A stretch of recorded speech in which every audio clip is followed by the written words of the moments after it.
Narrative as a pedagogical tool. Objectives. The B.Ed students realize the significance of using narratives as a pedagogical tool. They realize that the narrative gives holistic treatment to language. They develop understanding about the strategies that can be used to make the narrative comprehensible. They develop an understanding about the theatrical aspects of narratives. They get familiarized with the features of the oral narratives.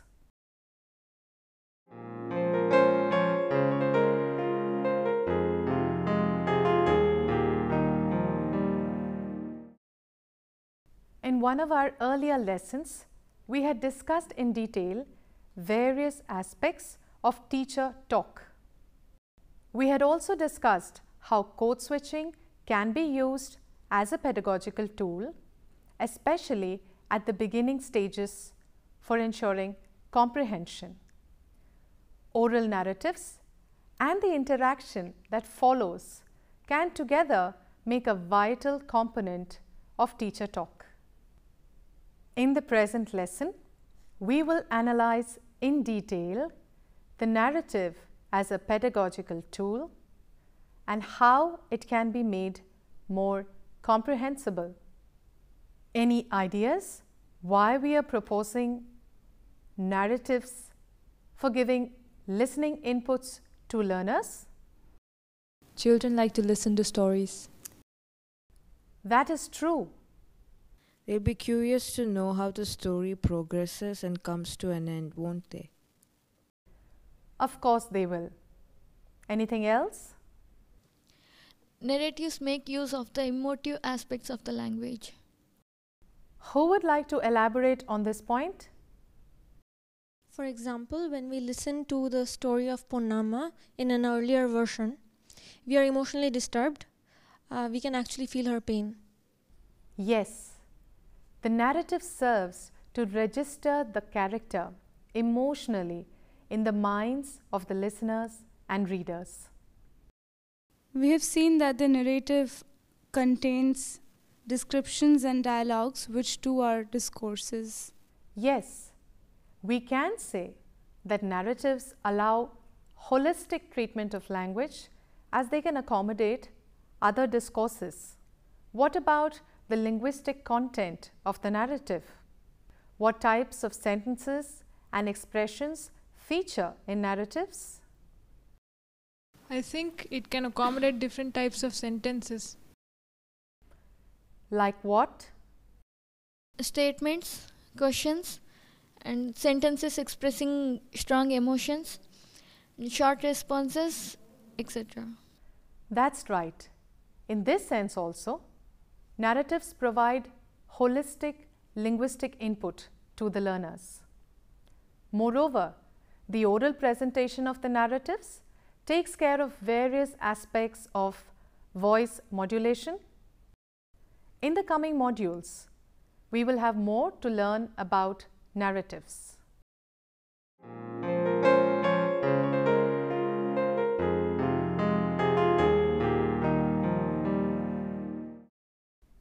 We were proposing code switching as a tool for ensuring comprehension. This is needed for the beginners. What about using narratives in higher grades? How do we ensure comprehension? Let us see. Listen to this story, children. A dove and an ant lived in a tree near a pond. One day, the ant fell into the pond. It could not swim. The dove saw it. She dropped a leaf near the ant. The ant stepped on the leaf and reached the bank. The ant thanked the dove.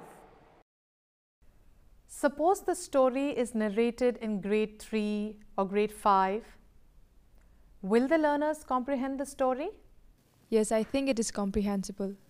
Why do you think so? It is a simple story We have seen similar simple stories in English primers. What criteria do you use for rating a story as simple? The sentences are simple in terms of structure. Anything else? The vocabulary is not very heavy. Anything else?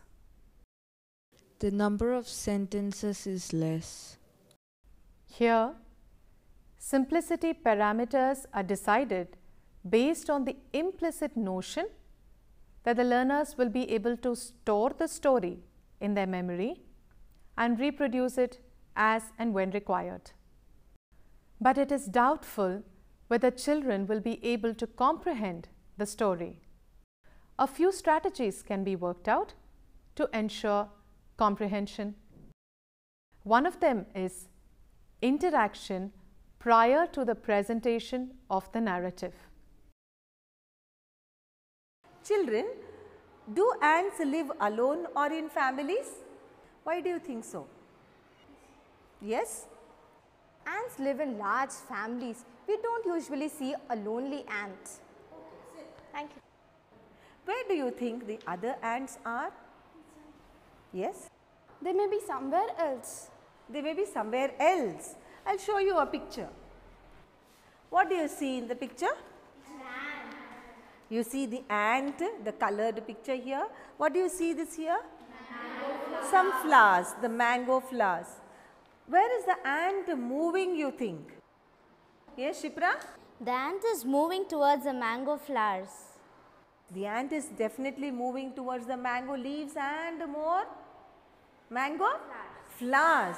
Why do you think the ant is moving towards the flowers? Yes, Anusha? I think there may be honey in them. You may think that there is honey in them. Now listen to a story. Another strategy is including images in the story. On the wayside, there was a pond. What a big pond! And how many water lilies! White lilies, red lilies, big green leaves. How beautiful! The pond is full with water. Of course, it is a clear water.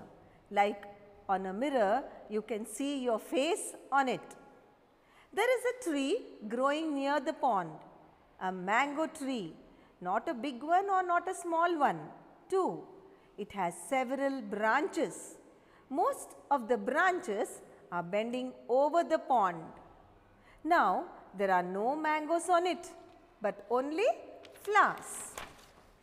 Bunch of flowers, not one but many. A fresh smell flows out from them. Ah, what a nice smell! Yet another strategy is to include dialogues and self-talks of the characters.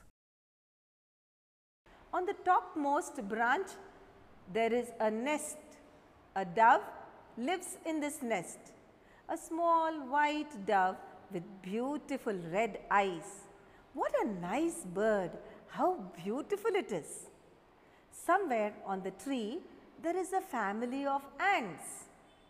A father ant, a mother ant, and their many children. How many ants? One day, the father ant, mother ant, and the baby ant were sitting on one of the branches.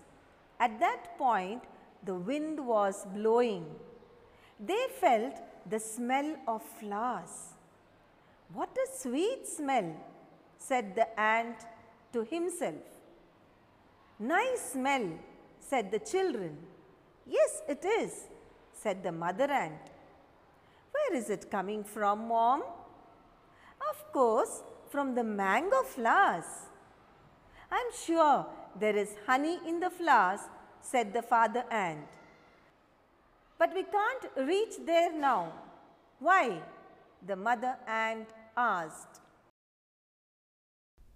Using familiar words wherever possible, using proper voice modulation, facial expressions and gestures can also add to comprehension.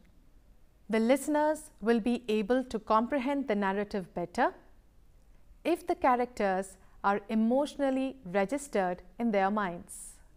See how the narrative continues. Take them to the flowers, the mother ant demanded. Sorry, dear, we can't go there now. But why? Can you feel it? The wind is blowing. But it is not a heavy wind. It is only gentle breeze, said the mother ant. But the father ant was afraid of the wind. He didn't move at all. Please, Dad, take us to the honey, said the little ants. Little ones, how can I take you there now? The wind will blow us away. Please, Dad, we want honey, said the little ones again. Get it for them, will you? Said the mother ant. Okay, let me try. Does the father ant really want to go to the mango flowers for honey? Then, why is he ready to go now? Do you think he is afraid of his wife? The facilitator has to pause the narrative at critical points, thus creating narrative gaps. Meaningful interaction can take place in these gaps.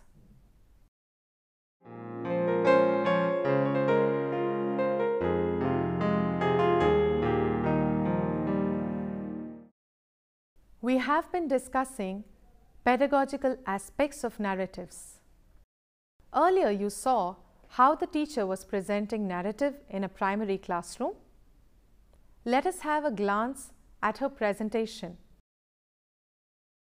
Chintu was doing his homework. He felt bored. He stretched his hands and legs. He said, okay, now let me take some rest. He went to the next room, but he left his box open. Then a funny thing happened. A long pencil from the box got out and it said, what a lucky day.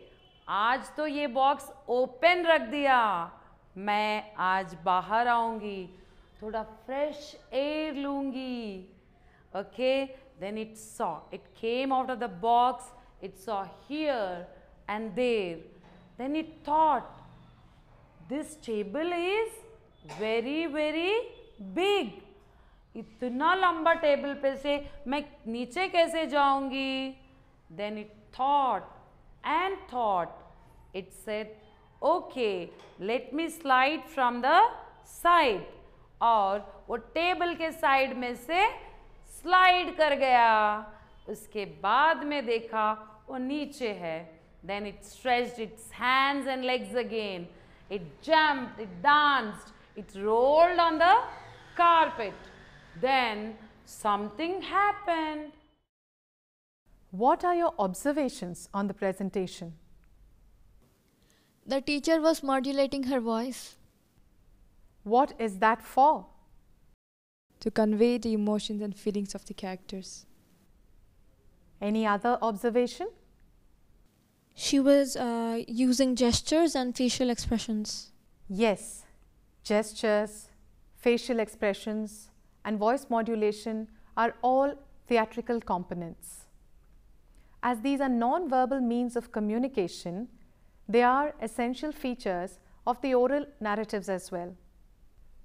Some part of the semantic content of the text gets loaded onto the articulatory features such as stress, pitch, tone and tempo. And if presented properly, this part can then become easily comprehensible. The characters depicted in the narrative may be undergoing a range of emotions, whether it is happiness, sorrow, anger or anguish. It appears on their faces. The facilitator has to use appropriate facial expressions while presenting the narrative so that the listeners who are observing the facilitator get a feel of these. Like in theatre, the central characters get emotionally registered in the minds of the learners. Watch this. In the evening, Radhika came to Vishnu's home. Vishnu, how is your mother? She is sleeping. Did you give her medicines? Yes, your father gave me money. For a moment, Vishnu thought about Radhika's father. He has always been kind and helpful to him. But how long can we live like this, begging for help from others? It's a shame. Aimless monsoon clouds were fast moving to distant horizons. He felt cold water licking on his feet. A dead frog with its swollen belly was getting tossed on the wavelets. What are you thinking about? Radhika asked. Oh, nothing. He smiled at her. She started telling about things at school. You know, after you left the class, a new girl came to the class. Her name is Geeta. She came in a car. Oh, that is Geeta then. I met her on the road. Then he told her what happened on the road. Using appropriate gestures is equally important. Unlike the actors in a drama, the facilitator performer does not have the freedom to move from one point to another while presenting the narrative. It should be kept in mind that the facilitator is presenting the narrative and not performing a mono act. If the listener moves from one place to another and shows all the actions, the learners will get distracted by the dramatization. Therefore, the gestures of the facilitator are to be optimized. Let us watch a small clipping. Sitting inside the room, Raju was reading a book. Raju, Raju, he heard Ravi calling him from the outside. He looked outside through the window. He was standing at the roadside looking at Raju's door. Ravi, he called out, "Come in." "I'm coming," said Ravi. He unlatched the gate, walked across the courtyard and entered the room. Raju walked towards the door, stretching out his hands. As you have watched just now, the performer can coordinate the movements of one hand with that of the eyes. Using one hand, he or she can suggest the position of a certain character and his or her movements without moving from one position to another.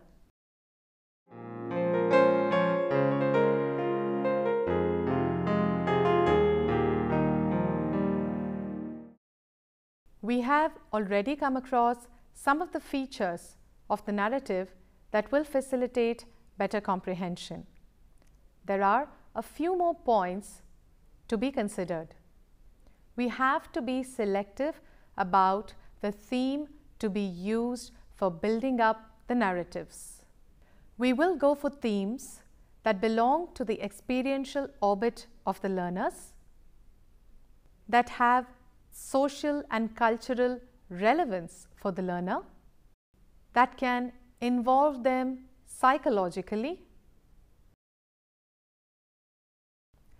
that have scope for generating emotions, that can capture the element of fantasy or imagination, that can trigger critical thinking. Thank you.